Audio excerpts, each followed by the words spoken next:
अस्सलाम वालेकुम viewers, welcome to remedies with Khanu. Viewers, आज मैं घर में इस्तेमाल करने के लिए हेयर ऑयल बनाने लगी तो सोचा साथ ही वीडियो भी शूट कर लूं।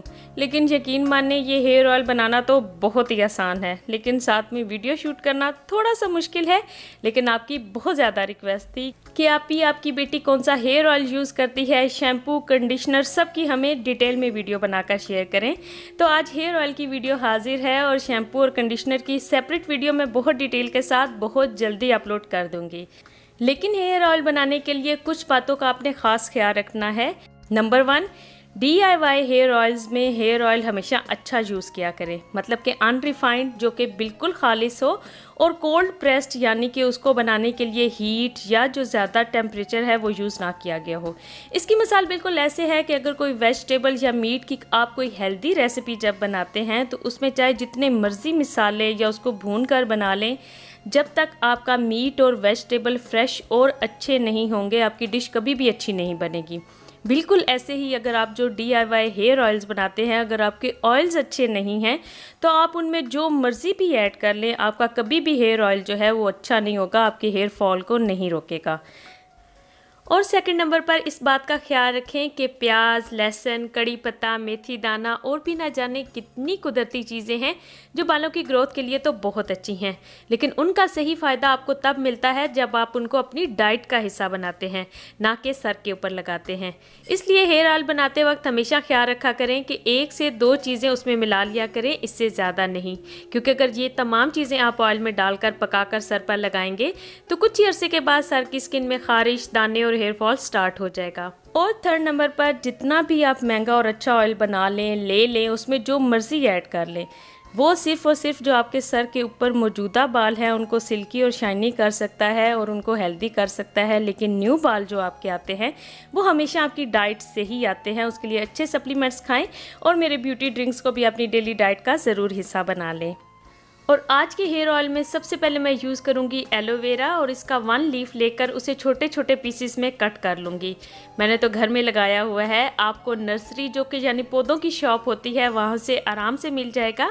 एलोवेरा मुझे हेयर ऑयल में इसलिए भी अच्छा लगता है कि ये बालों में जो गर्मियों के मौसम में पसीना आने की वजह से जो जरासीम या दाने निकल आते हैं और उनकी वजह से भी ज़्यादा हेयर फॉल होता है, ये उसको ट्रीट करता है, बालों की ग्रोथ और उनको शाइनी और उनको स्मूथ भी करता है। और इसको छिलकों के साथ ही हमने कट करके यूज़ करना है, क्योंकि इसका जो छिलका होता है उसके भी बेनिफिट्स आपके बालों के लिए बहुत बेस्ट होते हैं, तो उसको भी हम साथ ही ऐड कर लेंगे। और ऑयल्स के लिए मैं सबसे पहला जो ऑयल लूँगी वो है कोकोनट ऑयल, जो कि मेरे पास यहाँ चिल्तन प्योर का है, जो कि अनरिफाइंड है, मतलब कि बिल्कुल खालिस है। इसको किसी तरीके से भी साफ़ वगैरह भी इवन के नहीं किया गया, जैसे कि ऑयल निकाला जाता है बिल्कुल ये वैसे ही सेल कर दिया जाता है। इसको आप खाने के लिए भी यूज़ कर सकते हैं, जैसे कि सैलड वगैरह के ऊपर। और ये कोल्ड प्रेस्ड भी है, जो कि मैंने आपको स्टार्ट में ही बताया था। और साथ ही मैं ऑलिव ऑयल यानी कि जो जैतून का तेल है, और मस्टर्ड ऑयल जो कि सरसों का तेल है। जैतून का तेल जो है मैंने दुबई से ख़रीदा है। अगर आपको ये यहाँ से अच्छे वाला कोल्ड प्रेस्ड ना मिले तो जो लिंक मैंने डिस्क्रिप्शन बॉक्स में मेंशन किया है आप वहाँ से ये चीज़ें ऑर्डर कर सकते हैं। मस्टर्ड ऑयल जो है वो मेरे अब्बू जो है वो खुला ही ले आते हैं, जो कि पंसार की शॉप से आपको बहुत अच्छा, हर शॉप से अव्वल तो मिल जाता है, आप वो भी ले सकते हैं। अब मिकदार आपने क्वांटिटी इनकी ये रखनी है कि अगर 1 कप कोकोनट ऑयल का हो तो ½ कप आपने जैतून यानी कि ऑलिव ऑयल का यूज़ करना है, और ½ ही कप आप सरसों का तेल यानी कि मस्टर्ड ऑयल यूज़ करेंगे।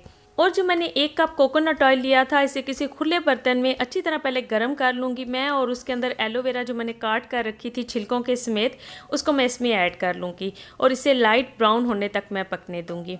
यहाँ एक बात हमेशा याद रखा करें कि जब भी कोई आप हेयर ऑयल बनाएं जिसके अंदर के कोई इंग्रेडिएंट आपने ऐड करके पकाना हो तो उसके लिए हमेशा कोकोनट ऑयल या ऑलिव ऑयल यूज़ किया करें, क्योंकि ये दोनों ऑयल जो हम कुकिंग के लिए हमें जितनी हीट या टेम्परेचर चाहिए होता है ये उसमें अपने न्यूट्रिएंट्स और वाइटामिन्स वगैरह जो हैं उन्हें लूज़ नहीं करते। तो जो बाकी के ऑयल हैं जैसे कि कैस्टर ऑयल या आपने और कोई ऑयल यूज़ करना है तो वो जब आप ये पका लें तो उसके ऊपर से उनको ठंडा करके ऐड किया करें, तो वो ज़्यादा बेहतर रहता है।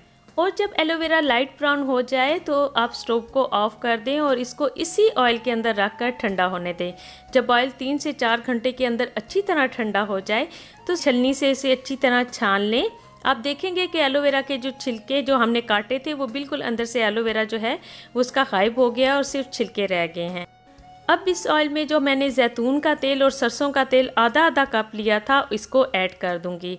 अब ये जो ऑयल है हमारा तैयार हो गया है। आप एक बॉटल में से महफूज कर लें। 1 वीक में कम से कम 2 से 3 दफ़ा ये ऑयल ज़रूर इस्तेमाल करें।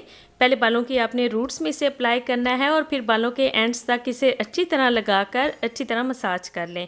कोशिश करें कि रात भर अगर लगा कर रखें तो ज़्यादा बेहतर है, नहीं तो 3 से 4 घंटे के लिए तो ज़रूर ही लगाएं।